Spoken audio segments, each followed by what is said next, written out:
let's talk about what happened at the weekend, because lots of focus, of course, today and for the next couple of days on Keir Starmer and on the Labour Party up in Liverpool at conference. This is what he said to Lauren Kuenssberg yesterday when he was talking about Reform's migrant policy. Well, I do think that it's a racist policy. I do think it's immoral. It needs to be called out for what it is. And do you think that Reform UK is trying to appeal to racists? No, I think that there are plenty of people who either vote Reform or are thinking of voting Reform who are frustrated. They had 14 years of failure under the Conservatives. They want us to change things. They may have voted Labour a year ago, and they want the change to come more quickly. So Shamala Mahmood, right, shortly after he gave that interview, basically said that they're going to copy Reform's policy on indefinite leave to remain. Migrants will have to wait 10 years rather than the current 5 before being able to claim indefinite leave to remain, unless they are making a particular significant contribution to society. Also, they're going to be given a new point system. If they're not good citizens, they're not going to be admitted. Does he think that's racist? Yeah. You know, I mean, he's basically calling every single Reform voter a racist, and that's what it says on the front page of the Mail. It says, Nigel Farage says, worried about immigration, Starmer says you're a racist. Yeah, and that is a good headline. This was such an own goal, Mike. I mean, really, you are telling... I mean, look at the polling. Reform would be on course to win a massive majority.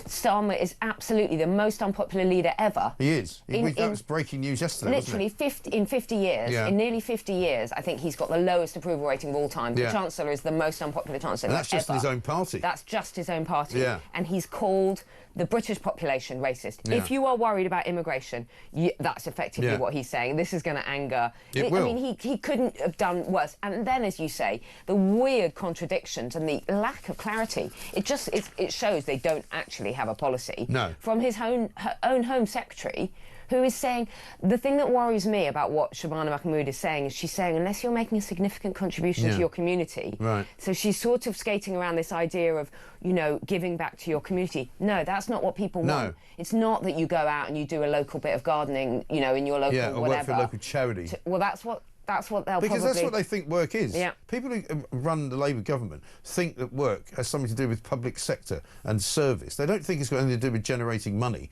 or actually making a living. They think it's doing something nice, you know. But that'll be their get-out clause. That will be their get-out clause. They won't get rid of people. They will just say, oh, you can go and do a bit of community service. One Labour source says that this to the Mail, I know he's talking about Farage and this horrible divisive policy, but there is a danger that people with legitimate concerns hear it and just think he's calling them racist. I'm not sure that is really the best way to win people back from Reform. It's really not the best way. And Rosie Duffield on Times Radio was saying dozens of Labour MPs are absolutely disgusted at the direction of the party under Sir Keir Starmer. Well, more than half of them don't want him to be leader. That's his own party. Really embarrassed. And you know, when you see him arriving at conference, he's not surrounded by his MPs. Yeah. They are going to be absolutely terrified. Oh, of course. They're terrified about May. It's going to be a bloodbath. It will be. Local elections for them. It will be absolutely horrendous. How can they defend this stuff? And then you have Andy Burnham, who's meant to be on, well, obviously not on side, saying, you know, when there's a climate of fear, you know, people can't even defend these policies. You can't even disagree because...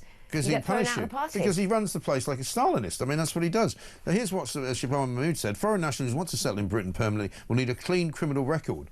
Well, that's good. Well done. So what about the 125 that came on a small boat, or rather a large boat, on the weekend, on Saturday? How do you know if they have a criminal record or not? What about the children and the teenager who died in the Channel? That's blood on their hands. More or less trampled to death. Well, yeah, right, they didn't stop it. And here's what she says. Those who give back to the local communities, you were saying, will be able to win preferential treatment. But what they don't say is what happens if you commit a crime. Do you get kicked out? What happens if it turns out you've committed a crime somewhere else before you come in? Do you get kicked out? Do you get refused entry?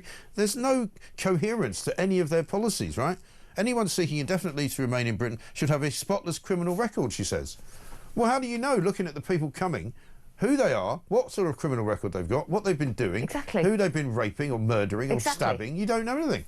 And what about, are we still going to pay them their £2,000 to leave if they don't have a spotless criminal record? Well, your guess is as good as mine. At the moment, we don't have any more space. We don't have any more slack at all in our public services. It's hard enough to get an appointment without the BMA saying, I mean, the doctors are brilliant.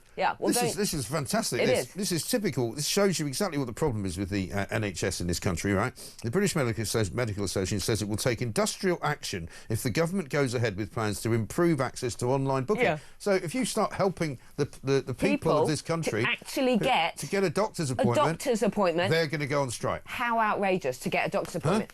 I mean, have they never heard of the Hippocratic Oath, which says first do no harm? And Wes Streeting said it's ridiculous that you can get a hairdresser's appointment online, but you can't get a doctor's appointment. And this is what the NHS is up against. They want to kind of go slow. You know what? People want appointments. Right. As if it's not hard enough. BMA, it's like a joke. This. The BMA says the moves are being introduced without sufficient safeguards to stop practices being overwhelmed by patients. I talk to people every day, right, who tell me stories about their experience with the NHS. Yeah. Not one person that's ever told me, I walked into the NHS waiting room and it was really busy. What they do tell me is I walked into the NHS waiting room and there was nobody in there. Exactly. Because there's never anybody in there. There's never anybody in there, and they are making it harder and harder to get appointments. Yeah. You know, you have to battle your way through the receptionist if they even answer the phone, who will then send you a link where you have to then upload photographs, and then 3 days later you get a phone call from someone asking you to verify your identity. I mean, the whole thing has become a dystopian. You know, the NHS has become about the staff. I was in a big London hospital the other day. I was surrounded by posters telling me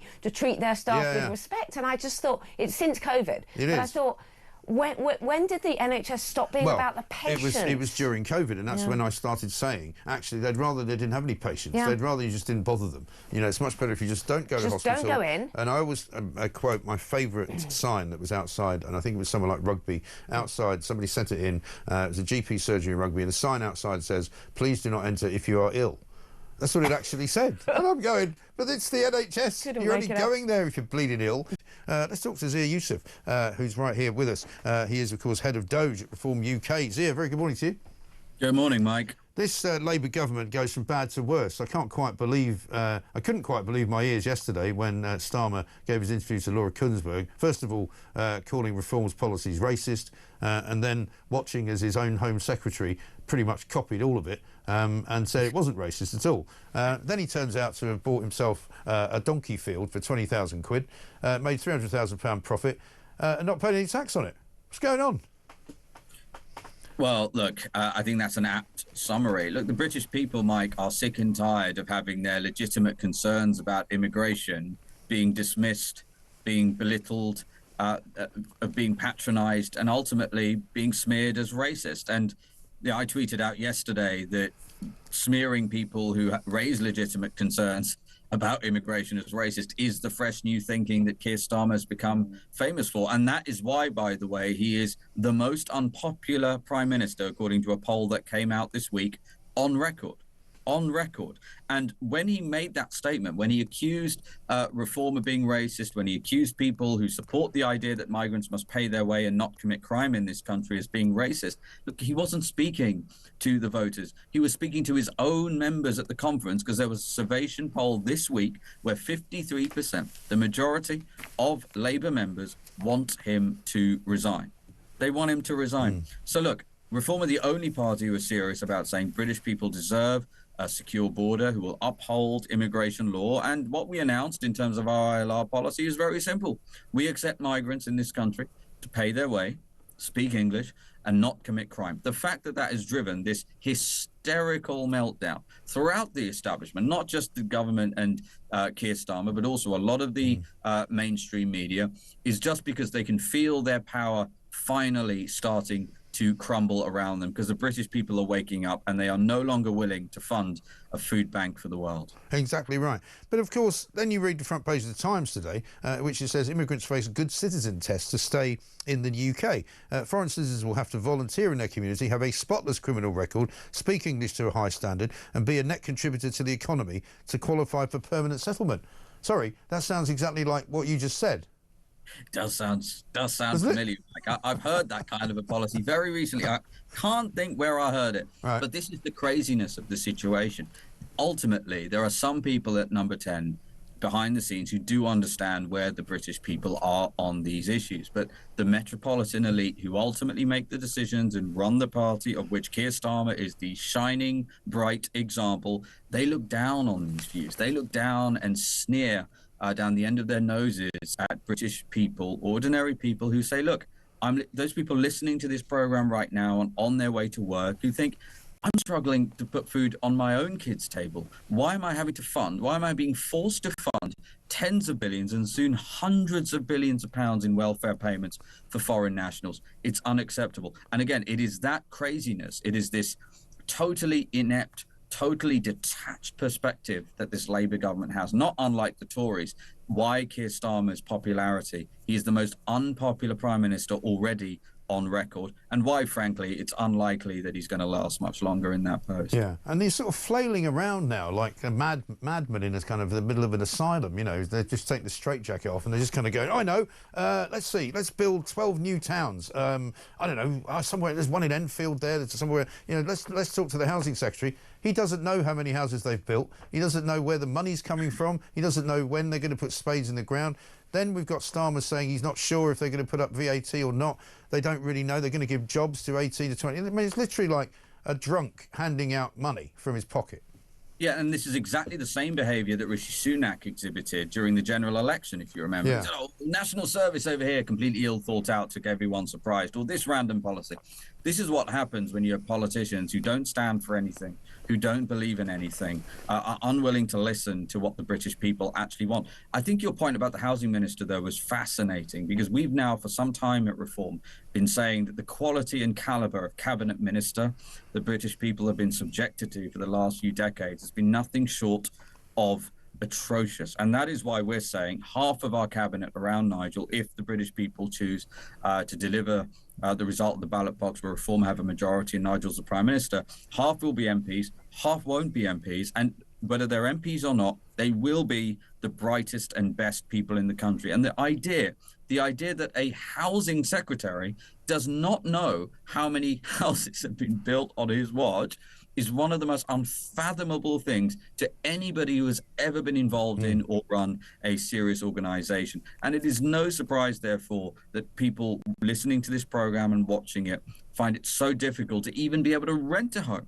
Just to be able to rent a home now is becoming a pipe dream for many people, let alone buy one. A third of our young adults, 19 to 32, now live with their parents. That is a record high because they cannot afford to even rent a home. We have a massive shortage, and we're certainly not going to fix that with the kind of clownish talent that we currently see in the cabinet that was on full display yesterday. I know.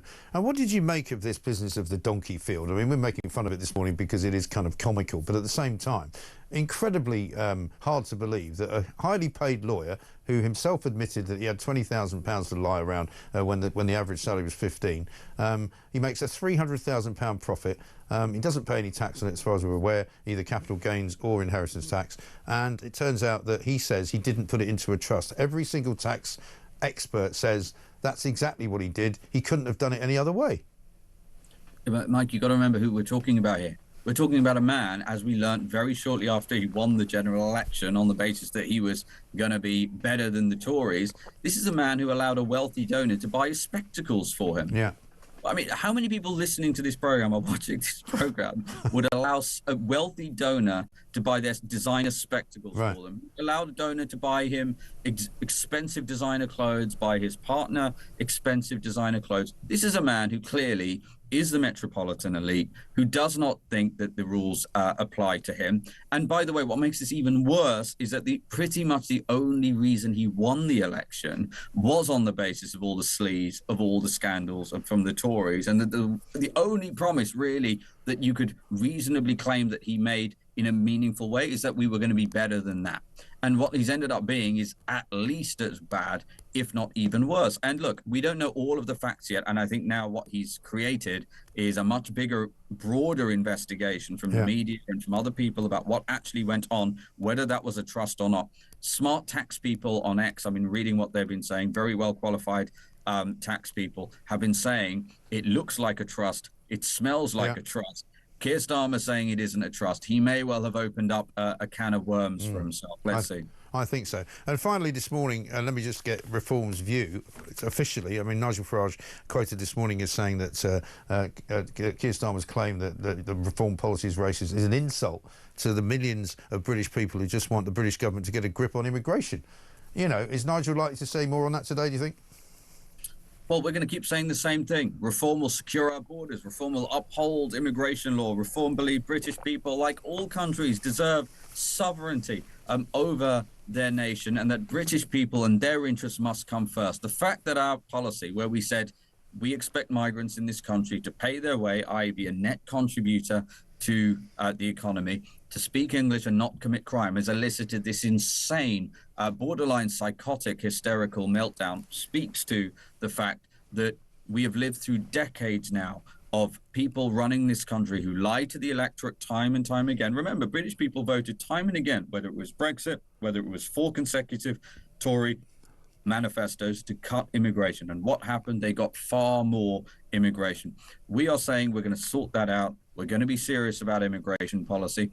And the only thing Labour have left, sadly, like much of the metropolitan elite, is to sneer at people who have those concerns and call them racist. Well, you know what? It simply won't work anymore. Very good morning to you. Good morning, although I wouldn't say it's one of the best mornings I've had because I'm at Labour conference. Yeah, I know, but at least there's some comedy value, I'm assuming. I mean, they all seem to be fighting like rats in a sack. You've got Andy what's his face, saying that there's a culture of fear. Andy Burnham, the Manchester mayor, saying people aren't allowed to say what they think. They're not allowed to differ from the policies of the government. You know, otherwise they get the whip taken away. I mean, he obviously is like the spectre at the feast here, isn't he?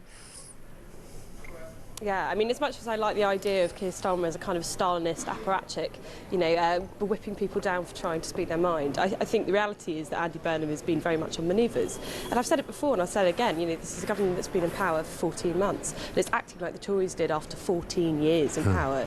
You know, just the degree of kind of acrimonious infighting is almost unbelievable. It's difficult to get behind how much people hate other people within their own party who seem to have policies that are almost indistinguishable from each other. They're all at each other's throats, and I think it's because they know how unpopular they've become in the wider country, and Keir Starmer is a bit of a lightning rod for that frustration. Right. I mean, he does seem to be uniting people behind hatred of him. You know, everybody seems to hate Keir Starmer, no matter what side of the political divide they're on. Yeah, I mean, I have to agree. I was walking in yesterday about midday, and there was a massive protest happening outside the conference. And, you know, I can't repeat what was said on some of the signs because they were a little bit strongly worded. But I think it's safe to say that they weren't very happy with Keir Starmer. You know, and that's just people from the outside who are angry about digital ID, angry about what he's done with the family farm tax. But even within the conference, you know, you can see the rumblings from the people still in the left of the party, or the Burnham wing, if you want to call them that, who are very, very frustrated at just how unpopular this government has become so quickly. Yeah, and also, you know, the ridiculousness yesterday of Keir Starmer's interview with Laura Kuenssberg, where he basically called Reform voters racist, even though he says he didn't. You know, he certainly called Reform's policies racist and immoral, only to then be seen by his own Home Secretary later on in the afternoon adopting some of those same policies. Yeah, I mean, Shabana Mahmood is going to be giving a speech today on immigration, and we're expecting her to basically lift almost in its entirety Reform's ILR plans. Again, she's just been shuffled into this role. I think she's been in this role for about 3 weeks now. How is she already being contradicted by her Prime Minister, who is supposed to be a close ally of hers? You know, if he's coming out and saying that Reform voters are extremist, or, you know, Farage is flirting with some kind of racist idea about immigration policy, you can't then have your Home Secretary address the party hall and say, oh, well, about that racist extremist, he's got some really good ideas on border control. I know, and that seems to be the thing, that they don't have a way of coordinating their thoughts. They don't seem to have a way. You know, Steve Reid yesterday made a complete fool of himself, unable to say how many houses that he had built as the housing secretary, unable to say where these new towns are going to be, you know, apart from some sort of loose suggestion that, oh, there's one near Enfield, another one up near Leeds somewhere, oh, you know, we're going to build 1.5 million. He doesn't have the wherewithal, he doesn't have the money, he doesn't have the raw materials, doesn't even have the builders. And yet they're just kind of flailing around saying this stuff as if it's going to happen. Yeah, I mean, I don't know if you saw he was wearing that ridiculous bucket hat on stage. Yeah. I actually managed to get a version of that bucket hat. It was very, very cheaply made, and if that doesn't exactly bode well for these new towns that Labour is going to be making, if they can't even make a nice bucket hat. But yeah, again, it seems to be, we're at that stage in the government where ministers seem to be operating almost in their own domains. There's no top-down direction from number 10, which is, I think, the reason why someone like Burnham is allowed to talk about this kind of rebellious language language about getting rid of the Prime Minister. And do you think part of that problem is that Morgan McSweeney's grip on the cabinet has kind of loosened because of all the scandals surrounding his own situation with his electoral commission investigation, which they don't really want to do, and that he's obviously trying to shut down. But the fact that Morgan McSweeney can no longer control probably the cabinet, and certainly not the rest of the party, is having an effect on its effectiveness, if you like. Oh, absolutely. I mean, again, I think we've seen his own ally, you know, who, aside from Keir Starmer, Shabana Mahmood, she's been really sidelined. You know, that is very much one of his protégés. They've known each other for years and years now. She's quite blue Labour inflected, which is why the government kind of presented her as she's going to be the one that gets tough on immigration. But this soft left faction absolutely despises him. And I think, you know, again, they've been briefing very hard against him. They've seen an area of weakness because of that. I think it was £734,000 of money in slightly dodgy donations that helped get Starmer into the position of Prime Minister in the first place. And they're going on the attack because they just don't think he's doing a very good job of directing the ideological direction of the Labour Party. No, he's absolutely not. And then this latest kind of, I mean, it just goes from bad to worse in terms of comedy value. You know, this idea about the field full of donkeys that he got for his parents. Just have a look at what he said, because I think his face at the end of this shows he's terrified. This is how he bought the field. I was a lawyer, I had quite a lot of money. I bought a field for £20,000 at the back of their house, and I said, here's your field, it's yours for as long as you may live, you can put your donkeys in it. That's because I didn't create the trust, I simply bought a field, and I said to Mum and Dad, this is for you. Okay. It was, and also, by the way, Laura, it was £20,000. We're not looking at a vast estate with great tax. It's a lot of money to many people, and it's sold it many years later for more than a lot of money, but £200,000. the idea of setting up some complicated trust for a £20,000 agricultural field, which then housed 4 donkeys for all the time my mum and dad. It was my mum. She was able, where they had a little outhouse at the edge of the field, and she was able, in the end, to see the donkeys. And my dad built a little sort of porchway so he could wheel the wheelchair out so she could touch the donkeys. That's what it was for, and I gave it to them. I had enough money at the time because I was a lawyer. It was a gift to my mum and dad. And that's now on the record. You did not put it in trust, and that's not been on the record before, and that is now on the record. And his face when she says that kind of shows you what he's worried about. He says it was a gift to his mum and dad. It wasn't a gift because he didn't declare it as a gift, because if he had, it would have been subject to inheritance tax very possibly later when he made 300,000 quid. He kept it, and it was a loan, which is basically an implied trust. And everybody who knows anything about these things, and I've been speaking to them this morning, have told me that, right? He also then says, you know, that it was something that he wanted to do for his parents because 20,000 wasn't very much money. In 1996, £20,000 was more than the average salary of an average worker in this country.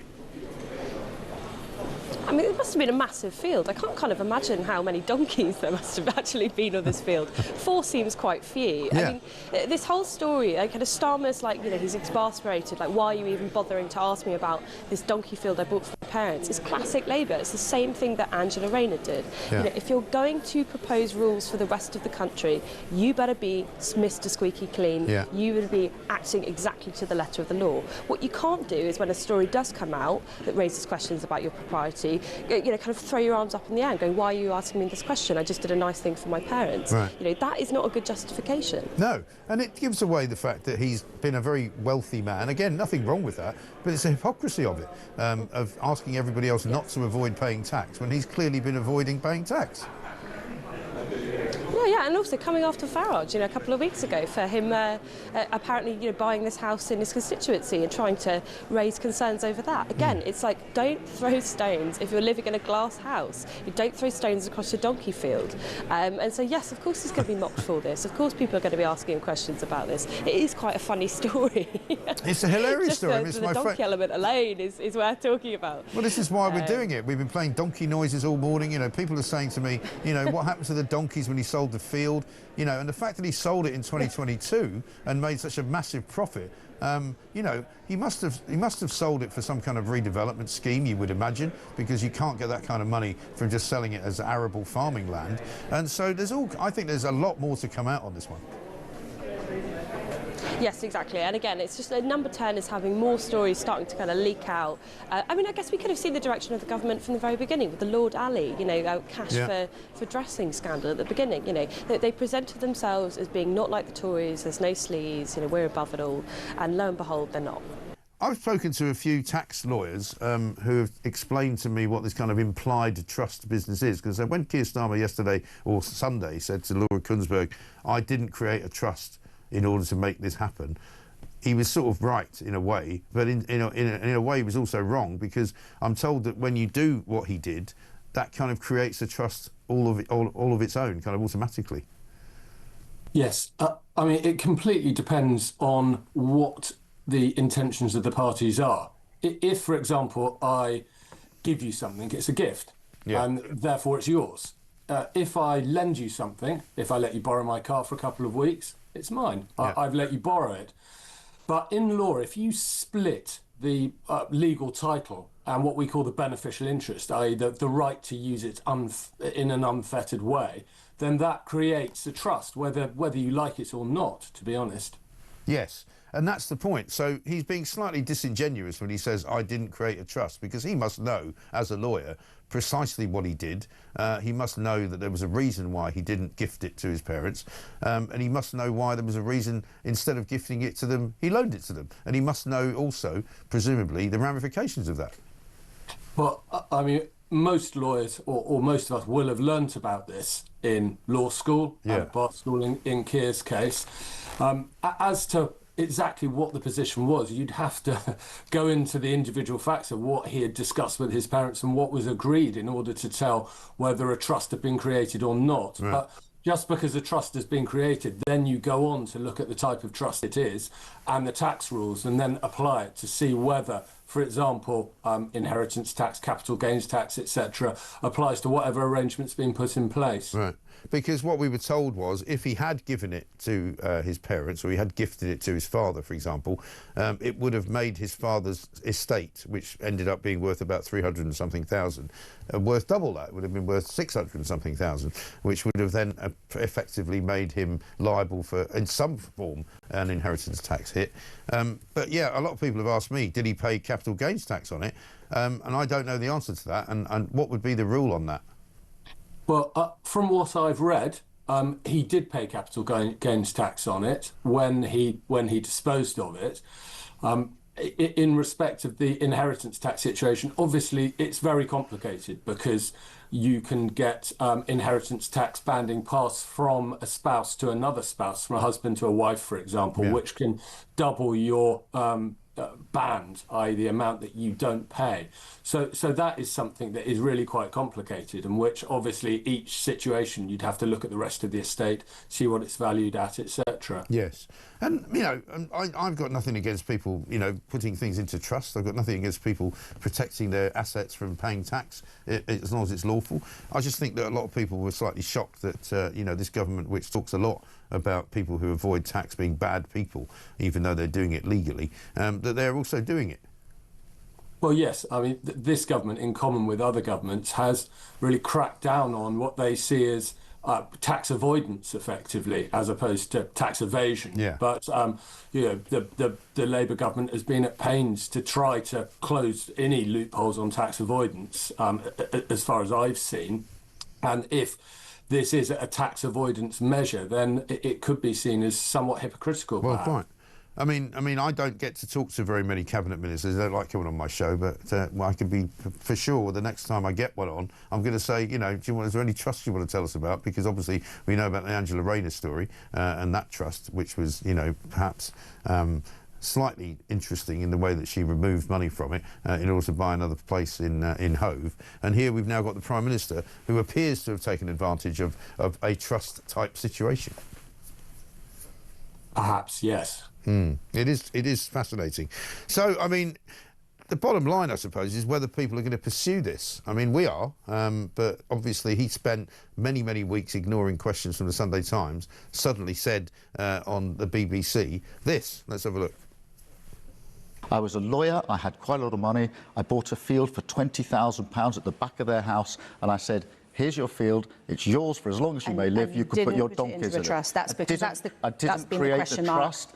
I simply bought a field and I said to Mum and Dad, this is for you. Okay. It was, and also, by the way, Laura, it was £20,000. We're not looking at a vast estate with great tax. It's a lot of money to many people, and you sold it many years later for more than a lot of money, but £200,000. the idea of setting up some complicated trust for a £20,000 agricultural field, which then housed 4 donkeys for all the time my mum and dad. It was my mum. She was able, where they had a little outhouse at the edge of the field, and she was able, in the end, to see the donkeys. And my dad built a little sort of porchway so he could wheel the wheelchair out so she could touch the donkeys. That's what it was for, and I gave it to them. I had enough money at the time because I was a lawyer. It was a gift to my mum and dad. And that's now on the record. You did not put it in trust, and that's not been on the record before, and that is now on the record. Do you know, I find, and I mean, I know I'm sort of straying into areas that you may not wish to go into here, Quentin, but I find his manner quite strange, you know? He says it was a gift to my mum and dad. Now, being a lawyer, he knows it wasn't a gift, because had it been a gift, it would have been a gift that was gifted, so that it would have been then theirs, right, as you explained earlier.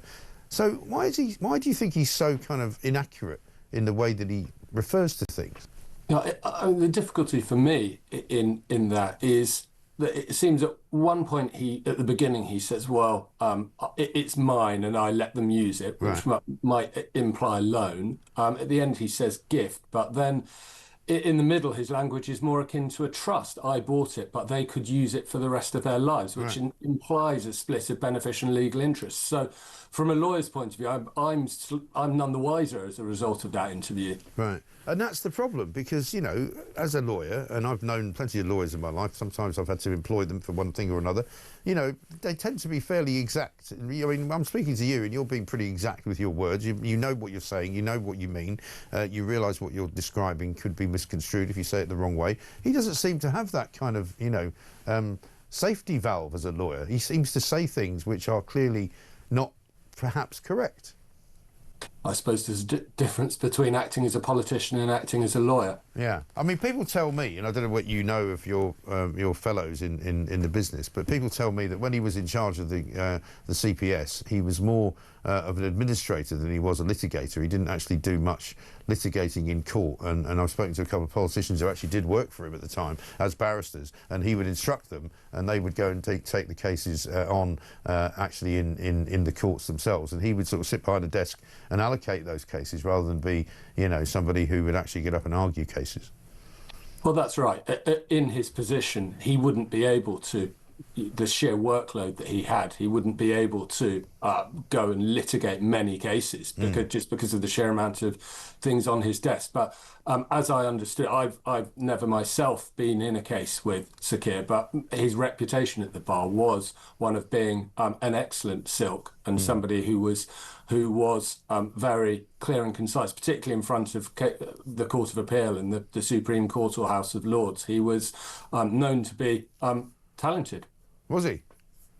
Well, I mean, I find that quite hard to believe, to be honest, because the one thing he doesn't appear to be, in my estimation anyway, is particularly in public speaking, talented. He's wooden, isn't he? I mean, most lawyers I know are pretty good at speaking publicly. They're pretty good at making arguments and making cases. He doesn't seem to be good at any of that. Well, Mike, you know, the difference between general public speaking and making focused submissions as a lawyer is quite great. I've been to many lawyers' weddings, for example, where the speeches by people who are very talented barristers haven't been very good at all. It's one of those things where the job is quite different to perhaps general public speaking. Yes. No, I get that. I mean, I've seen both parts of it, you know, but I just don't know. It just doesn't strike me as a very bright spark in the box, really. But there we are. I'll take your word for it, Quentin. Isn't it funny how Nigel Farage seems to be dominating the Labour Party conference because it's all they're talking about. You know, he doesn't have to say anything, and he gets more publicity than Keir Starmer gets. Yeah, it's almost as if he's a bigger feature of the Labour conference and indeed the Lib Dem conference than he was of our own conference, which is quite remarkable. Which shows we are setting the agenda on all these key issues. You've seen the Home Secretary yesterday announcing a very much watered-down plan to deal with ILR, which sounds good in principle. Of course, it's not racist when she says it. It's only racist when we say it. But that's the weird thing, isn't it? Because her plan won't tackle those that are already here. It won't tackle the Boris wave, which is where we've come. 3.8 million people have come since the referendum. Yeah. on current trends, would expect almost 1 million to qualify for ILR and then qualify for benefits. Yeah. But Shabana Mahmood's plan won't touch a single one of those. Because this all started, didn't it, with Keir Starmer's interview on Sunday with Laura Kuenssberg, when he said that he believed that basically Reform's policy on, removing people was racist. But then when he was pressed on it, he said, well, I don't think the people who are voting for Reform are racist. I just think they're frustrated. And you kind of go, well, and people have been putting this to both to him and to other Labour cabinet members since then. Well, if you accuse a party of being racist, how can you say that the people who vote for that party are not racist? You've either got to go the whole hog, which they obviously don't want to do, or you've got to retract the first bit, haven't you? Yeah, you'd have thought so. But it shows that they've run out of ideas, they run out of steam. All they can resort to is name-calling. And whether it's calling us racist, calling us far-right, calling us divisive, all these things that the Labour cabinet ministers are calling us. Sadiq does it to me as well. Yeah. And it just shows they've got nothing positive to say, whereas we're trying to offer an alternative to the two main parties, something different that people can get behind. And we want to talk about policy. There's enough in politics to discuss about the merits of policy without having to resort to this name-calling. It just looks so childish and pathetic. It really does. Let's have a look at what Shabana Mahmood said about the price we will pay, I presume she means we collectively, if they fail on the small boats. When people see small boats arriving on our shores, they see a country that has lost control. When they hear of widespread illegal working, undercutting British workers, they feel the system is rigged. And when they see crime unchecked on unsafe streets, they feel fearful. This was the inheritance that the Conservatives left behind for us, and their current irrelevance is the price that they have paid. So it now falls to us to rise to this challenge. If we do not, our vision of an open, tolerant and generous country will wither. And where we fail, others will succeed. She's basically saying there that they've inherited this terrible problem from the Tories, who have now disappeared into oblivion, which is true. But she's not actually addressing the fact that they're not stopping the boats. This idea that, this tough woman has come in, she was told, we were told that this was, somebody who meant business. She'd done a great job in justice. I never quite bought that because, in my view, she hadn't done a great job in justice. She hadn't done anything other than let a load of people out of prison who had then committed a load of crime and then had to all go back again. So, her sort of modus operandi, if you like, is questionable at the very least. But she's basically saying that we have to stop the boats without actually having a plan to stop them. Yeah, well, it's great that she's talking tough, but it's only a start, and it's something that I don't think she'll get the Parliamentary Party behind her, because we know what the Parliamentary Labour Party is like. They wouldn't even reduce an increase in benefit spending, so they're certainly not going to be willing to actually tackle this problem in migration. And, talk tough. Yes, inherited a system in chaos in the Conservatives, but well over 50,000 additional crossings since this government came to power. About 37,000 this year alone. Up 50% on this time last year. The numbers are off the scale. He talks about smashing the gangs. All they're doing are smashing the records. That huge super dinghy yesterday. It's not even a dinghy, it's a boat. I mean, it's ridiculous. I mean, we can't even call it a small boat, can you? 125 people. Exactly. And this is where it's heading. And unless we have a real plan to tackle this, unless we have the courage, the political leadership to say there are international agreements that we can no longer be part of, because those are the fundamental stumbling block to stopping this. The ECHR, the Convention on Refugees, we've got to stop that, the Human Rights Act, and put our own tax-paying, law-abiding British citizens first. That's what Reform wants to do, but that's certainly not what Labour will do. And what can you tell us about, because some of the things that they're accusing Reform of, I think, are slightly disingenuous, and I think they need to be maybe clarified, because they're saying that their sort of mantra is, Reform wants to go after your neighbour, Reform wants to go after your husband or your wife or, your friend or the guy that runs the shop down the road, My understanding of your policy, and tell me if I'm wrong, is that you're not going to deport people who are contributing to society. You're not going to deport people who have been living here, quite legally and contributing and paying taxes and working and all of that. You're looking at deporting people who are not doing those things, right? Exactly. It's primarily about tackling the Boris wave, and it's also primarily about those that want to come here and reside on benefits. If you're going to be working hard, earning a reasonable salary, paying tax, contributing, speaking good English, having a clean criminal record, and contributing to the country, to the economy, to society, then of course you will stay. There will continue to be pathways to citizenship as well. All this is doing is turning ILR into a renewable work visa. So if you're working, if you're contributing, you're very welcome to stay here. And indeed, we need people to come here and contribute and pay tax and pay their way because the country's broke. Isabel Oakeshott, very good morning to you. Talks International Editor joins us. Good morning, Mike. Well, I like talking to you, and I also love the word Cretin, which I haven't heard for a while, and perfectly sums up so many of the cabinet. I'm still kind of processing everything that happened yesterday. I mean, it was really remarkable in so many ways, wasn't it? It was. Keir Starmer's speech was sort of okay. I mean, the most interesting bit of it is what we've been discussing, you know, the absolute fixation with Nigel Farage and his supporters. But what really took that to the stratospheric political level was Nigel Farage's masterful reaction. I mean, bear in mind, he won't have seen Starmer's speech. He had to basically ad-lib that, and it was absolutely pitch perfect, I think, for what he aimed to achieve, which was to steal Starmer's thunder. Well, I think there's no question that Keir Starmer has made, of all of his political blunders in his career, and certainly since he's become Prime Minister, this is by far and away the biggest, because to call an entire nation of people who vote for a different party to yours racist, which is what he's effectively done, he's more or less handed the election to Reform, hasn't he? Well, of course, Reform would like to think that and probably felt that yesterday. But, you know, as we come back time and again to the reality that there are 3 years and 9 months till the next election, likely, you know, it doesn't, nothing's a dead cert, is it? I mean, I do find it so hard to imagine that Starmer could possibly lead the Labour Party to what would be certain electoral doom. And yet when you talk to Labour types, the types of people that were in that hall yesterday, they still think the guy is impressive. I mean, these are people who don't get out enough, that's for sure. Yeah. Well, I remember Paul Mason on Sunday, because this is where it all started. If I can take you back to Sunday morning's interview with Laura Kuenssberg, when he first, and I think mistakenly and probably without being told to do so, basically answered Laura Kuenssberg's question, you know, do you think Reform's policies on immigration are racist? He said, yes, I think they're racist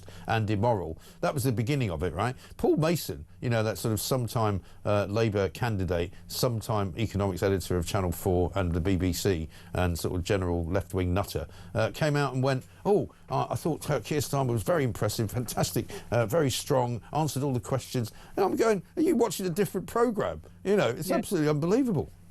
I think that there's some complete delusion at the top of the party and within the party machine and amongst the type of people that turn up to party conferences. I mean, I think it was Kev said to me yesterday, they're in a blind panic, aren't they? And I thought, no, the problem is they're not in a panic. They think this is all fine and that, you know, that the vast majority of the country is with them. And they think that if they press that button, which bleeps and says racist, then somehow or other that garners huge support. But, you know, you've got to remember when you're a political leader or any prominent politician giving a speech at a venue like that your real audience is not the audience in the room.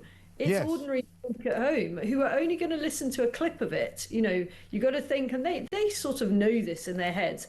Which are the few seconds of this that are actually going to be played on the radio, on the BBC, on all the other stations? That's all people are going to hear. Exactly right. Well, let's have a look at some of the things he did say in sort of the calmness of the next day, the morning after. This is him talking about racism. Our flags flying proudly as we celebrate difference and oppose racism. We can all see that the country faces a choice, a defining choice. Britain stands at a fork in the road. We can choose decency or we can choose division, renewal or decline. A country proud of its values, in control of its future. Yeah, he talks about values, and yet, as I've said this morning, you know, what sort of values do you have to go after pensioners who want £300 for winter fuel allowance, which is less than half of a taxi fare for a migrant to go and see a doctor in Newcastle from Folkestone? How is that in any way a moral value? What about taking farmers' inheritance tax loophole away so that basically at least one farmer has committed suicide, several are going to lose their livelihoods and their family fortunes over the course of time? You know, in what way is it of moral value to Britain to give away the Chagos Islands and give so much money to Mauritius that they don't have to pay any income tax anymore? You know, the list goes on and on and on. And I find it quite I find it quite objectionable that people like that think that they somehow occupy the moral high ground.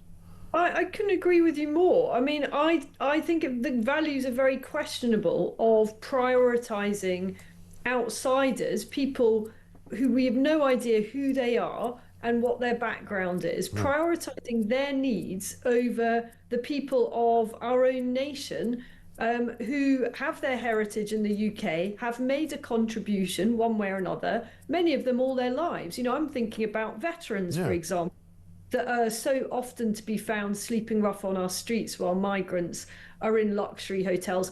That is not the kind of values that I would be boasting about. No. And I think this whole suggestion that reform is only negative.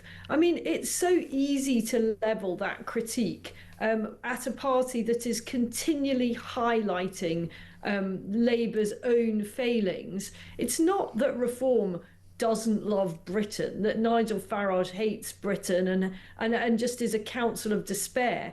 It is that reform and Nigel Farage do not like Britain as it is now and want to set it on a different course. Exactly right, because the course that it's currently on is one which has been made much, much worse by this Labour government. And let's not forget, Keir Starmer has said in the past, in his own words, he prefers Davos to Westminster.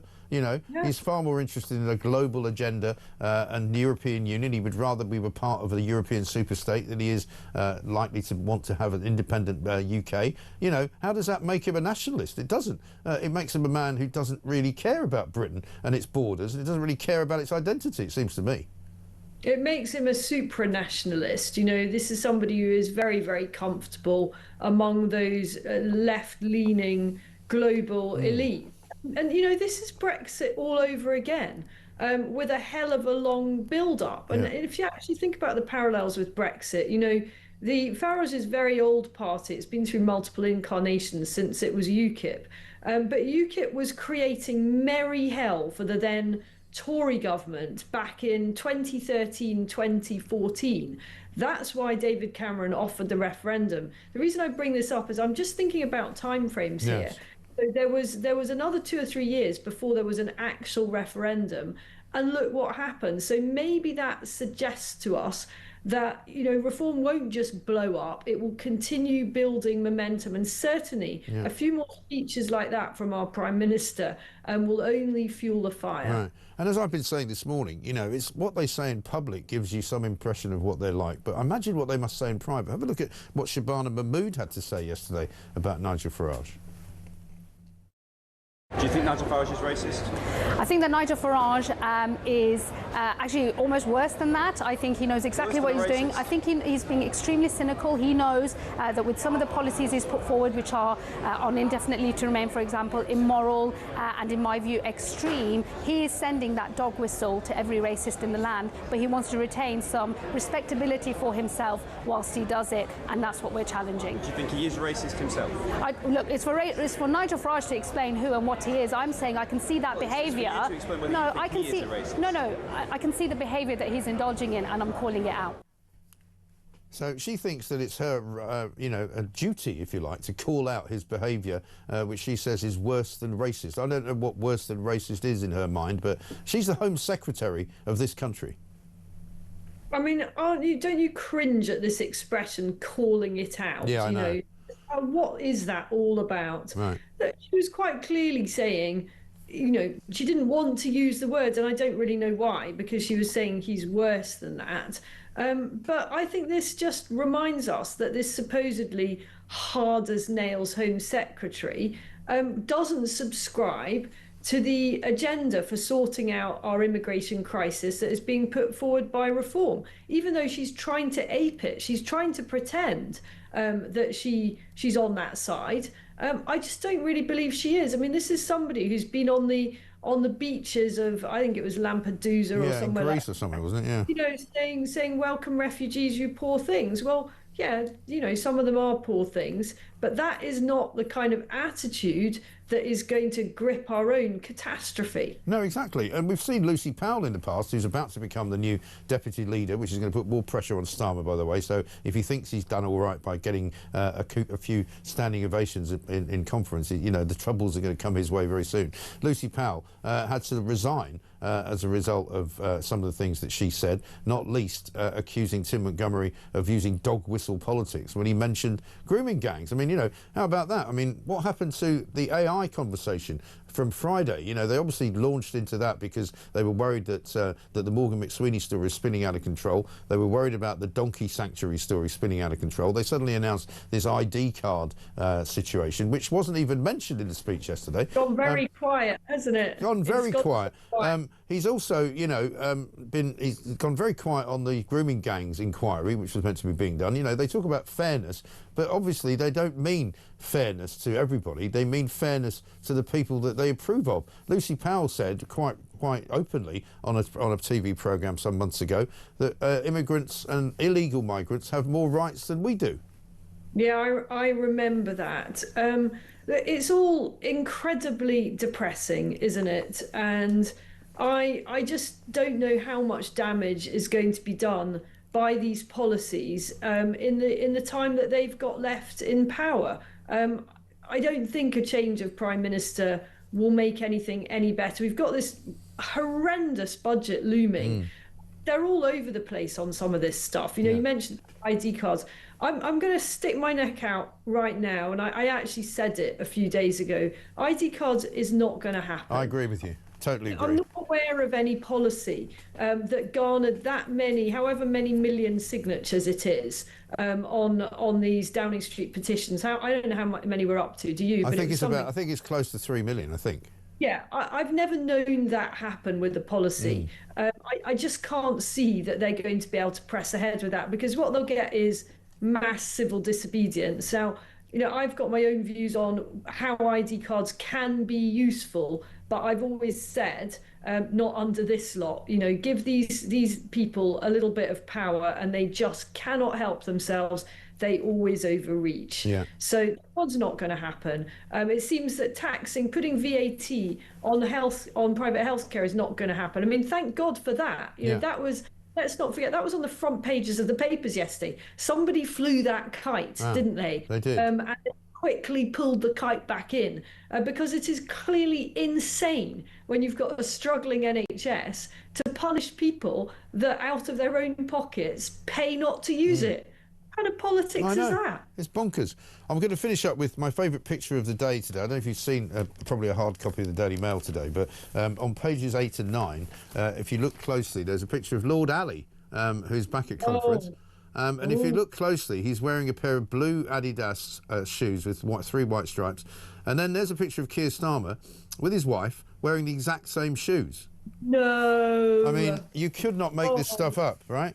And he's also holding a dog which has been given to him by somebody else to look like he's holding a dog. So he's got a fake dog, he's got Lord Ali's shoes on, he's wearing the same trousers as Lord Ali, the same jacket, more or less the same shirt as well, same look. I mean, it's like mini-me. What's he doing? I don't know, but more to the point, what's his wife doing? She looks absolutely lovely, and my God, she's sticking with it, isn't she? I wonder how long that will last. The sacrifices she's having to make, but she played her part and she looked great, and I very much doubt she was wearing anyone else's shoes. Yeah, I very much doubt it. Although, to be fair, Lord Ali bought some stuff for her as well, didn't he? But we shall see. Zia Yusuf is here. Zia, very good morning to you. Good morning. Good to see you. I was quite gobsmacked, as I think a lot of ordinary British people were yesterday, by the tone of Keir Starmer's speech, by the absolute violent rhetoric that he seemed to be willing to shove out there, and also his complete sort of casual insulting of millions of people in this country. Yeah, that's exactly right. And it's not just the Prime Minister. You know, we've seen in the last 48 hours the kind of coordinated, vicious set of demonization and incitement of violence against a single individual in politics, namely our leader, Nigel Farage. that I've seen in my lifetime. I can't remember the last time we've seen that in such a short period of time. Not just the Prime Minister, but a total of 11 cabinet ministers, no less, on pretty much the same day, calling Nigel racist. The Deputy Prime Minister claiming that he flirted with Nazism, namely the Hitler Youth, which, by the way, wasn't even around when Nigel was young. Right. And we've also seen the Prime Minister use language like encouraging his supporters to go into, quote, battle with, quote, the enemy, saying that Nigel represents a threat to our way of life. Again, direct quote. This is language that is clearly designed to incite violence against Nigel. And I also want to share this morning some new information. And I thought long and hard about whether I should share it. I lost some sleep last night thinking about it, but I think it is in the public interest that they know that just about 2 weeks ago, the authorities slashed the size of Nigel's security detail by 75%. The authorities cut Nigel's security detail by 75% 2 weeks ago. That's why so many of us around Nigel are so worried. Now, I want to be clear and reassure people who A, support Nigel, but B, all right-thinking people in this country who believe in sensible democratic politics in this country, that thankfully donors stepped in and have shored up that security, so Nigel is well protected. But the Prime Minister knows exactly what he's doing. This is a Prime Minister who's circling the drain, who, according to a poll this week, is the most unpopular Prime Minister on record. According to a poll this week, the majority of Labour members want to be replaced, and he's lashing out against the man that he knows. Starmer knows he cannot beat Nigel at the ballot box, so he's embarked on the most, I want to say it again, extraordinary, coordinated attacks to incite violence against the man who is the bookmaker's favourite to replace him at number 10 Downing Street. Right. It's disgusting, and he should apologise. Well, we've played clips this morning, in addition to those that you've mentioned. Shabana Mahmood asked if she thinks that Nigel Farage is a racist. She says she thinks he's worse than that. Don't even know what that means. And also Diane Abbott, who we can forgive because, she comes out with some batty stuff, but she comes out and says, I can see why people want to give him a kicking. This kind of language that if it was, as I said earlier, if it was performed by anybody in reform, there would be calls for people to be kicked out of Parliament, people to be stripped of their jobs. But let me Mike, the police would be knocking on their door. Yeah, the police would be knocking on their door, Mike. And what Diane Abbott said, and I'm unwilling to give her a pass just because she's Diane Abbott, because she went on Newsnight and she said she's, quote, all for giving him a good kicking. And as someone who works with Nigel, has worked with him every single day now for a considerable period of time, seen how much he gives to this country, I have seen psychopaths attempt to attack Nigel, attempt to attack reform supporters, attempt to attack reform activists and volunteers, patriots who love this country. For them to do this, and again, I want to say this isn't just one errant comment. If it was just Diane Abbott or anyone else on Newsnight saying something that then recanted, that's one thing. But a coordinated set of attacks over 48 hours using the biggest megaphone in the country. There's a concept in security circles known as stochastic terrorism. I know that sounds a bit arcane and technical, but I'll try and explain what it is briefly. It's where somebody uses a big megaphone to very publicly demonize and vilify a target, vilify an individual in public in order to whip up and encourage a random act of violence against them. That is a well-known concept in security circles. This comes, by the way, of course, just 2 weeks after the tragic assassination of Charlie Kirk, the most high-profile political assassination in recent memory. And I just did an interview a minute ago where they asked, well, this isn't an American phenomenon. Well, no, it isn't. No, it isn't. We know full well that there are members of Parliament who have been brutally murdered in cold blood not too long ago in this country, to our country's shame. And so for the Prime Minister to resort to this, I don't care how desperate he is, to resort to this sort of campaign of vilifying, of rhetoric, there's no excuse for it whatsoever. It is coordinated. They've used the biggest megaphone in the country. There's no excuse for it. He needs to apologize. And frankly, if somebody wants to take us on, look, I'm the head of policy. If you want to take issue with our policies, come and debate our policies. Come and debate the issues. But to embark on this coordinated vilification and demonization campaign against a man who, by the way, has so many threats against him. I see every day tweets and TikToks. Just this morning, I was looking, David Bull has just pushed a screenshot out of somebody where there was a tweet saying nothing can stop Nigel now, and some lunatic replied, well, a sniper rifle could. And this happens almost every single day. So I want to reiterate, donors have stepped in to ensure that Nigel is protected and is safe. But this is a new low in British politics. It really is. Let me just take you back to that removal of his security from the authorities. So who's responsible for that? Who would have made that decision, and how did they communicate it to him? Well, who made that decision? It remains to be seen. We don't know yet. It's parliamentary security that make that decision. And a couple of weeks ago, they said, inexplicably, in my humble opinion, that they saw fit to materially downgrade. In fact, downgrade is to the tune of 5%. You know, a year ago, Nigel, Reform was polling at around 15%. Today, we're polling at 32%. He's 3 times more likely to be the next Prime Minister. I see the threats against him very specific. Look, no one has done more to champion free speech in this country than Reform and Nigel. We're the only serious political party saying that we want to stand up for free speech. But even the most ardent free speech activist must accept that there is a limit, and does accept that inciting violence against people is unacceptable. I've seen it time and time again. The threat level against Nigel is real. It's off the charts. And what the Prime Minister has done in coordinating, I want to say this again, it's not one, you will not hear me saying this, if it was one errant comment that then got it recanted at a fringe event at a conference. It is the Prime Minister's office. It is 11 cabinet ministers, the Deputy Prime Minister, the Home Secretary, all 2 weeks after the tragic assassination of Charlie Kirk, and 2 weeks after the authorities decimated the size of Nigel's security detail. Yeah, that is a very, very strange piece of timing, it has to be said. And I mean, as far as the way that, that Nigel Farage can now conduct himself in public, you say luckily there's enough donors to cover the cost of him having his own security to deal with. But basically, you know, we're living in a world now where Keir Starmer, the Prime Minister of this country, can stand in front of an audience, a baying kind of crowd of jeering individuals who, for all intents and purposes, to me, look like some kind of mad extremist political rally from the 1970s, right? And he's actually using the words, "We will fight them with everything we have." Now, how is that not some kind of call to arms? That's exactly. In fact, he actually used the word armed. Yeah. He actually used the word armed in his speech. That's another direct quote. And again, anyone who understands security in depth, and we've spoken to security experts about this, there's no doubt he knows exactly what he is doing. Look, I've seen these masked lunatics Antifa, at our events.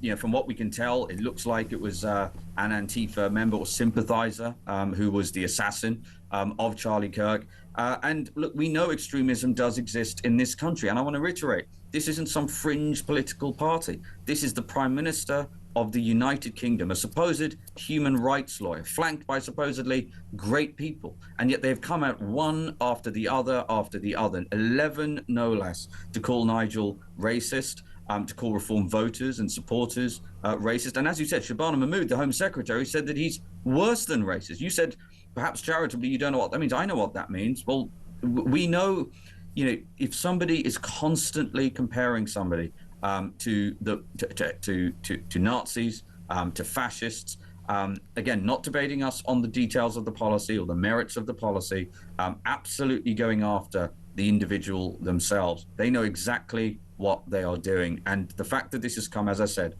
in the aftermath of the tragic assassination, the most high-profile political assassination in recent memory in the form of Charlie Kirk.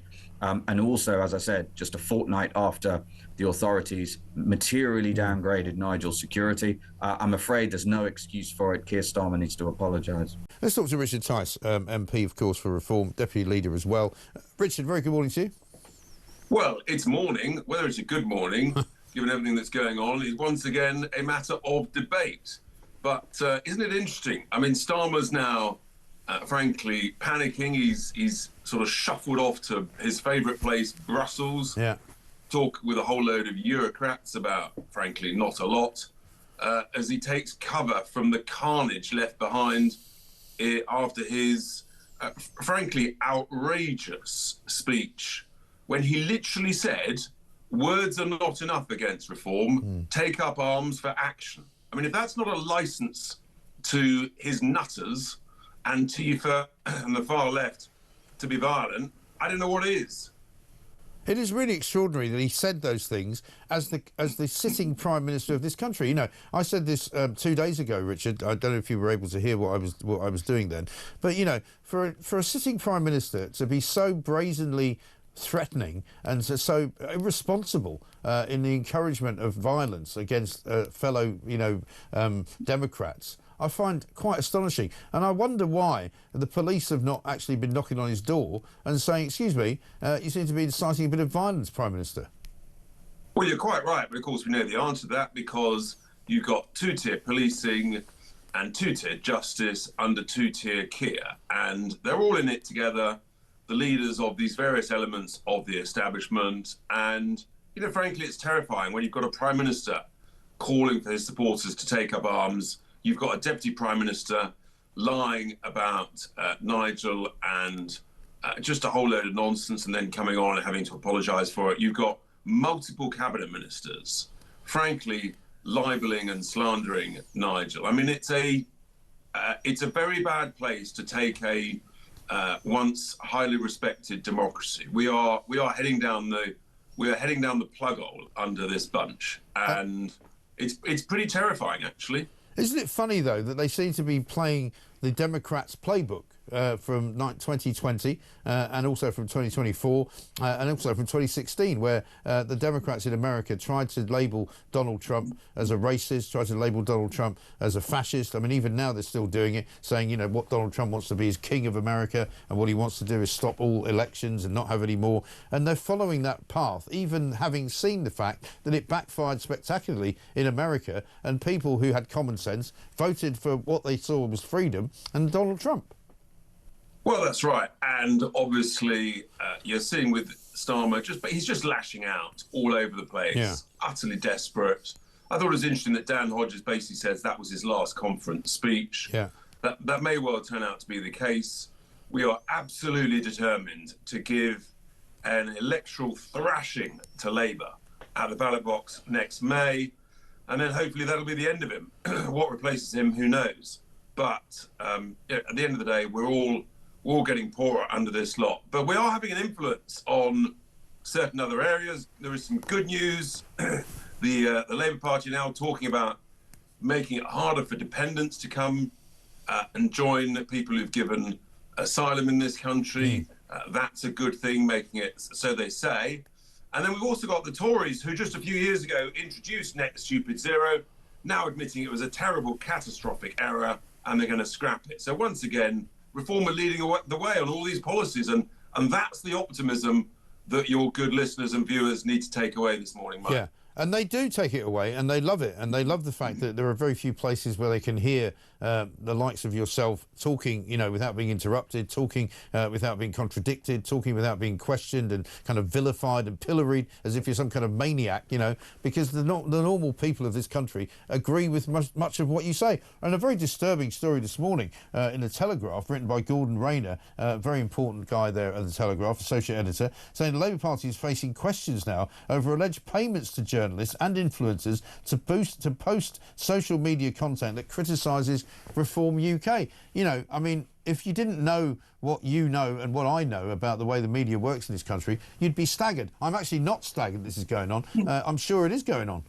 Well, that's the sort of thing that you hear about going on in an authoritarian dictatorship like Russia or North Korea. So, whether or not that's where Starmer is taking things, I don't know. All I can say is that, when I'm in my constituency yesterday, at a residence home, and I have sort of 85-year-old residents fuming about the fact that, social care is costing them or their loved ones an absolute fortune, tens of thousands a year, whilst we're sort of taking hundreds and hundreds of illegal migrants across the channel, costing £40,000-50,000 a year, and that's where they see their taxes going. And it's pretty sobering stuff, I have to say, when you hear it sort of portrayed like that. That essentially the care and provision for our elderly and vulnerable in our constituencies is being prejudiced by the cost we're spending on these illegal migrants. Right. Well, isn't it funny that, you know, until he was elected Prime Minister, Keir Starmer spent most of his life complaining that Britain was broken, basically, and he now, excuse me, and he now says that it's down to you that Britain is broken because you keep saying it. Well, this is what he used to say a little over a year ago. I mean, look, we've got to be optimistic. They're starting to talk our language on visas, on indefinite leave to remain. So, in reality, they won't actually do anything about it. But we are changing the narrative. And I think that's why, actually, we're going up and up in the polls, and we will continue to do so because people won't forgive, they won't forget what the Tories and Labour have done to this country. And the quantity of people saying to me, how can we get an earlier election is truly remarkable. And how this lot survived for another 3 3/4 years. I suppose that's another hope of optimism. People say it's another 4 years. Actually, it's not. I'm counting every month down. It's 3 3/4, Mike. Yes. We need to take some hope. Well, this is it. I worked out the other day they're actually 25% into their period of supposed occupation of Downing Street. As you know, I've been saying for a long time, I don't think they'll make it. I don't think they'll last that long. Certainly Keir Starmer won't. What about this? Talking of net stupid zero, as you call it, front page of the Times today, Britain blows £1 billion on turning off turbines during high winds. So we spent £1 billion this year alone to not actually get any power from these wind turbines. What the hell is going on? Oh, and by the end of the year, it'll be way more than that. And even the eco-zealot lovers and various government departments admit that the cost of these, what they call constraint payments or balancing payments to pay the operators to turn this very old technology. I mean, these wind turbines, I mean, it's 300-year-old technology, for heaven's sake. You know, it's not exactly cutting edge. And yeah, these constraint payments are going to be billions and billions of pounds of taxpayers' cash. It's an outrage. And then you've got that Red Ed Miliband, bless him, ridiculously saying that he's going to ban the extraction of shale gas. This is literally our energy treasure that we all own under our feet, that gives us competitive low energy prices, and he wants to stop it. I mean, the guy is he's an economic vandal. Yeah. He really is. And he's destroying hundreds of thousands of jobs up and down the country. And it's an absolute disgrace. Just in Lincolnshire alone, we've got the Lindsey oil refinery that's in receivership. And his ideology means that he's trying to prevent a sale to bidders who want to buy the whole site, thousands of jobs at risk. I mean, you know, we're battling every day against this complete madness. Yeah, it is madness. And, you know, you'll have seen him yesterday having to go at Elon Musk. You'll have seen him doing this weird sort of catwalk video up and down on the promenade at Liverpool. You've seen him with his ukulele. You've seen him talking absolute and utter rubbish. You've seen Jürgen Meyer. What was this clip all about? I mean, what is he doing here? I've no idea what he's doing. He's trying to appeal to young people, right? Because he thinks that if he does this on TikTok, because they've all got these ridiculous advisors who go, this is how you get in touch with the young. You know, I don't know anybody who thinks Ed Miliband is not a complete plonker, right, who's under the age of about 20. They all think he's an idiot. And by the way, everybody over the age of 20 thinks he's an idiot as well. You know, the guy needs to sit down and shut up. But this is what tells you about the Labour government. The vast majority of people in the Labour Party think he's the next leader. They think he's the future. Actually, to be candid, I mean, I think our poll rating would soar even more if he becomes the leader. I know. But here he is. For those not actually watching but listening, there's this video of Miliband sort of prancing up to a camera. I'd say mincing more than prancing. Mincing, okay, mincing up to the camera, thrusting out one hip in front of the other. Some very strange look. I mean, God forbid you might actually see him in a dance floor in a nightclub. I mean, the place would evacuate immediately. I know. It's really quite terrifying. I'm gonna give you a little gift just before you go. This is Beth Rigby, who I'm not a massive fan of, nailing Keir Starmer yesterday when he was out trying to sort of cover up the massive mistake he made by attacking Nigel Farage. And she gets him here on whether or not he thinks Donald Trump might be racist. Have a look. Donald Trump said under Sadiq Khan, London is being driven towards Sharia law, is it? No, of course it's not. Okay. That's nonsense. Isn't it that racist as well? Well, it's nonsense. Isn't it racist to accuse a Muslim mayor of driving London to Sharia law? I'm not going to start down the road of discussing whether things said by others are racist or not. Well, you just discussed Nigel Farage having a racist policy, so you literally are discussing that. I have been... I mean, the guy's so stupid. Actually, all credit to Beth. Yeah. She did well there, cornering him and exposing his absolute hypocrisy and frankly lies. I mean, the guy is just, he will say anything to anybody at the turn of a moment. And this is our Prime Minister. I mean, it's serious. Well, yesterday he goes out, right, to justify what he said about Nigel Farage and about immigration. And he told more lies about the Dublin Convention, where he made out that, you know, it was Nigel Farage who made us leave the European Union, which is why we've got these boats coming. He called them the Nigel Farage boats. I mean, a complete and utter barefaced untruth that he told, where he said that when the Dublin Convention was in place, we were able to send more people back. Absolute cobblers. And his complete cobblers, another blatant lie. I reminded myself of the data. In 2016, 17, 18, under the Dublin Convention, wow, we were able to send back to the EU a few hundred, but they sent to us sometimes double or treble that number. And well, we were only sometimes 6 times. It was like 1,200 one year. Right, in 1 year. I mean, it's just, you know, this man is he is a dangerous liar.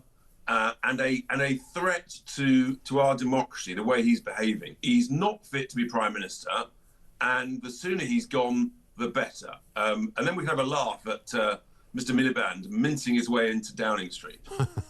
Yeah, well, the next chapter will then begin. Listen, Richard, good to talk to you. Thank you very much indeed. Richard Tice, MP, Deputy Leader of Reform UK. Let's talk now to Rupert Bell, Talks Royal Correspondent, because on the front page of the Telegraph today, in amongst of all of the horror and the ghastly stories about what happened up in Manchester yesterday, the Prince of Wales has given an interview and has said he is not afraid to question tradition to make sure the monarchy remains fit for purpose. In other times, this would be absolutely, you know, front and centre of every newspaper, but obviously because of what happened yesterday, it's been demoted slightly. But let's find out from Rupert what Prince William means. Rupert, very good morning to you.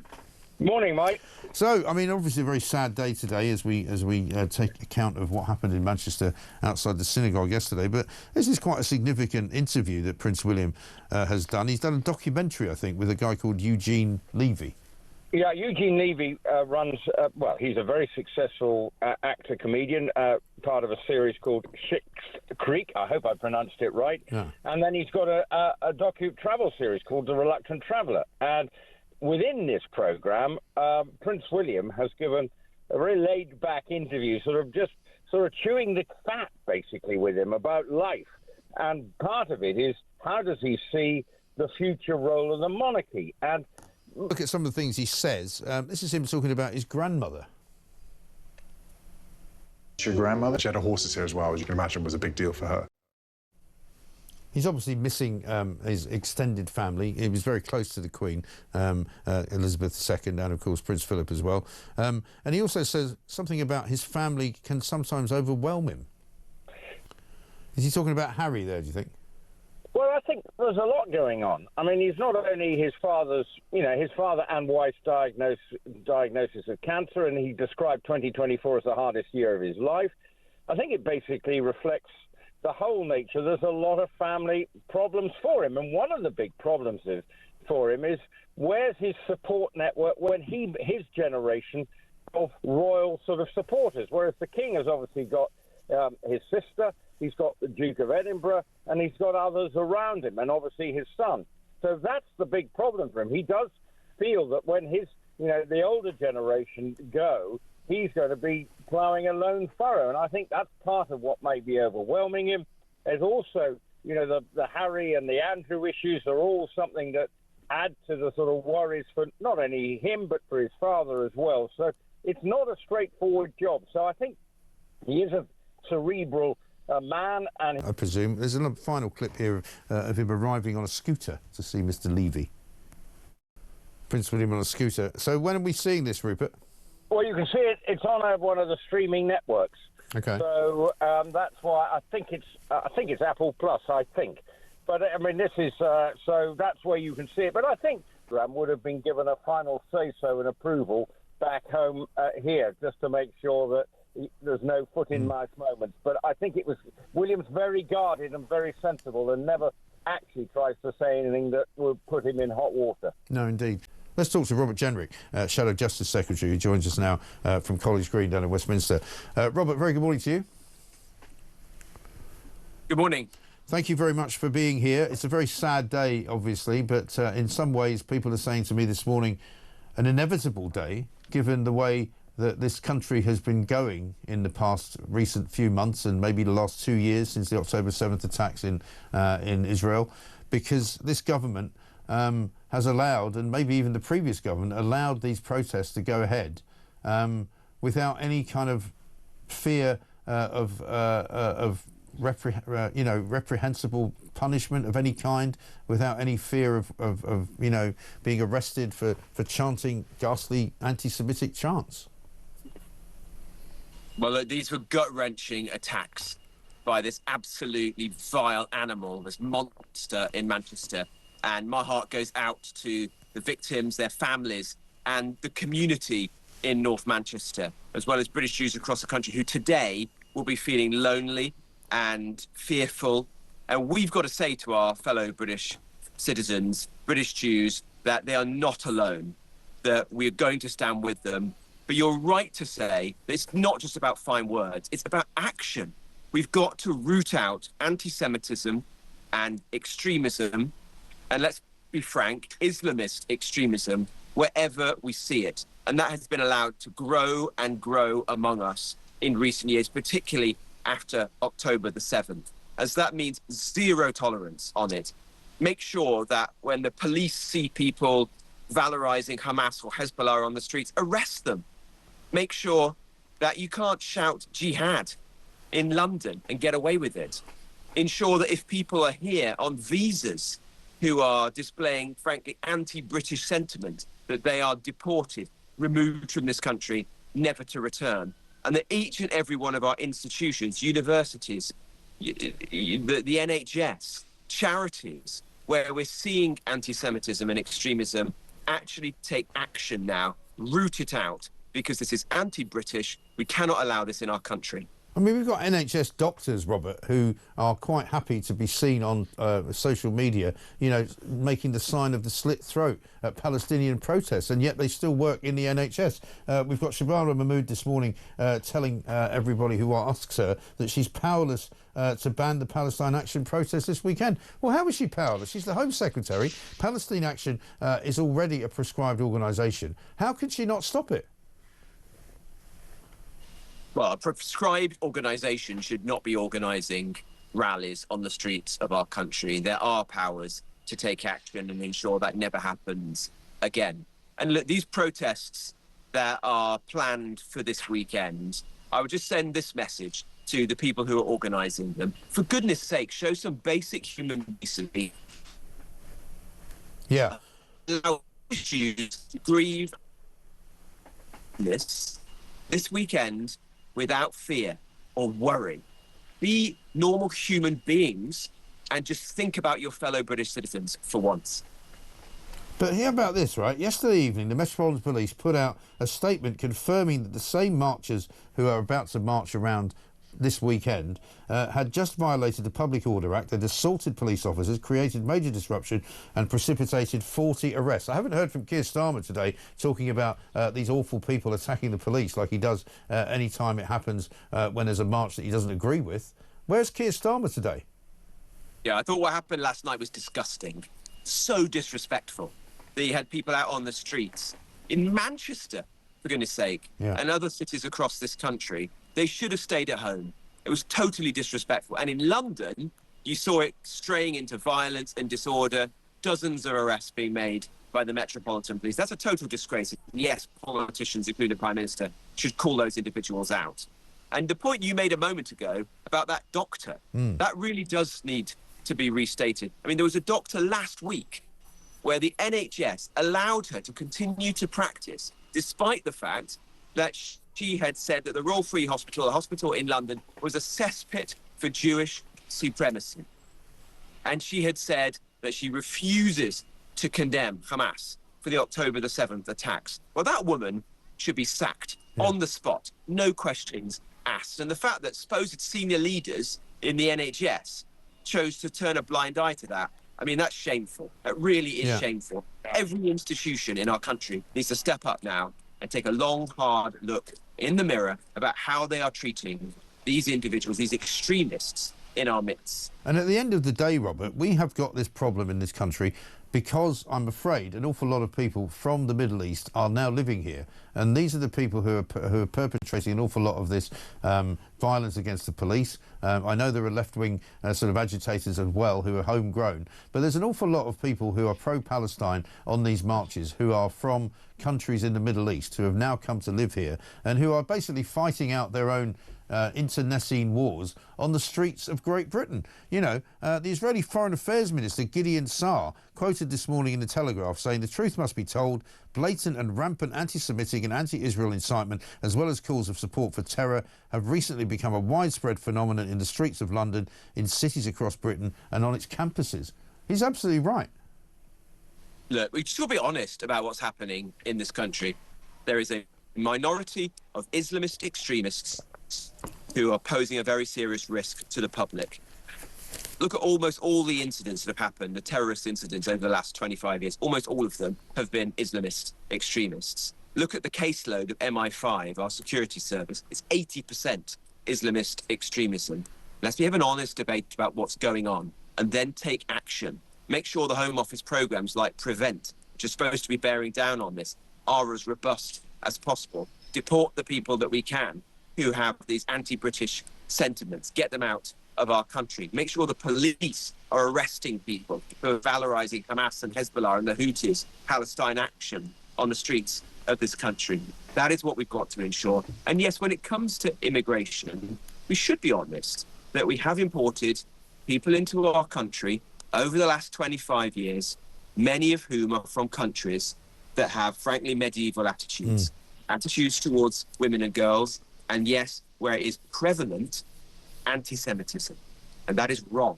We've got to therefore have a different immigration system that puts the safety of the British public, whether it's British Jews or anyone else, first, second and last.